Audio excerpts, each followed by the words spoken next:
Hello, this is Kamini from Speak Like Kamini and welcome to today's video on Vocabulary Challenge Day 21. Today I am going to give you 6 synonyms to simpler sounding words with the alphabet V. ये words ना केवल आपके speaking skills को polish करेंगे बल्कि आपकी vocabulary को भी enhance करेंगे. अगर आपने इसी series के हमारे दूसरे videos नहीं देखे हैं तो वो आप हमारी playlist में check out कर सकते हैं. Alright, the first word on the list is vehement, which means showing strong feelings.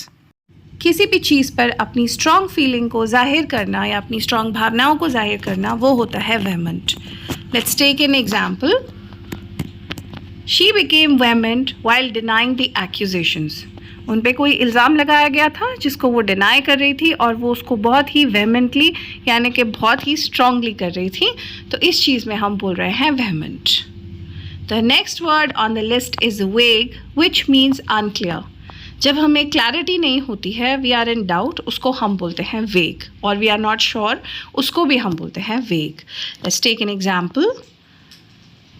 The situation was vague. मतलब जो स्थिति थी उसमें या तो कोई क्लैरिटी नहीं थी, वो क्लियर नहीं थी, या फिर उस सिचुएशन में किसी चीज़ का डाउट था, तो यहाँ पर हम यूज़ कर रहे हैं vague. So the next time you want to say doubtful, you can always use vague. The next word on the list is valiant, which means brave, Bahadur.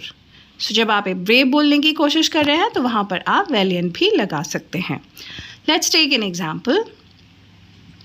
Despite her valiant efforts, she lost the battle.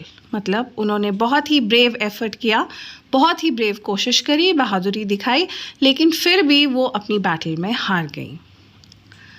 The next word on the list is vanquish, which means conquer, यानी कि जीतना.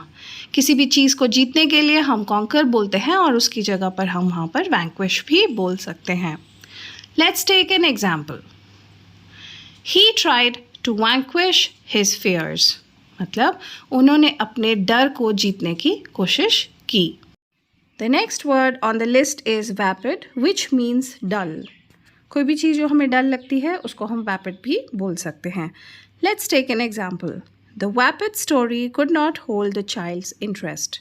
मतलब जो story थी वो बहुत ही डल थी, बहुत ही अनइंटरेस्टिंग थी, इसीलिए वो उस बच्चे के इंटरेस्ट को होल्ड नहीं कर पाई.